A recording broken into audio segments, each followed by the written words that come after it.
President Trump's tariffs on steel and aluminum products are pretty broad and may even seem completely unprecedented to some. But this is not the first time a president has tried this approach. I, George Walker Bush, do solemnly swear. In 2002, in an attempt to revive the steel industry, Bush 43 imposed temporary tariffs on steel imports of up to 30%. At the time, the president said the tariffs would, quote, help steel workers, communities that depend on steel, and the steel industry adjust without harming our economy. In retrospect, most people agree Bush's tariffs didn't really have the positive impacts that were promised. If you increase the price of steel, then that has an impact on a whole bunch of other industries. One study from January 2003 found the steel industry temporarily added about 3,500 workers, but the costs of those jobs came back and hit consumers at an increase of $400,000 per job. So not only were consumers paying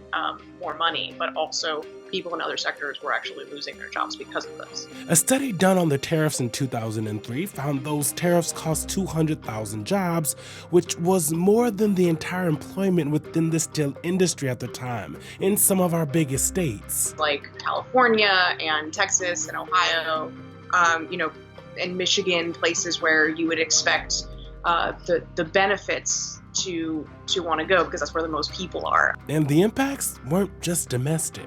In the wake of the September 11th, 2001 attacks, a lot of countries had built up a lot of goodwill towards the Americans, and that sort of put a dent in that because, all of a sudden the Americans were sort of willy-nilly putting tariffs on everyone, regardless of whether or not they were seen as, good actors or bad actors. Eventually, more than a dozen countries went to the World Trade Organization and challenged the tariffs. And ultimately, the WTO found they didn't follow global regulations. DAmico, a Trump campaign advisor, disagrees with the findings of those reports. He told Politico, quote, there was no harm to any other industry. No harm. Zero job losses. Anybody quoting anything different to you is making the numbers up. Adding the tariffs gave the steel industry time to get stronger and restructure. But it seems like the Bush administration would disagree. After just 18 months, the tariffs were completely rolled back.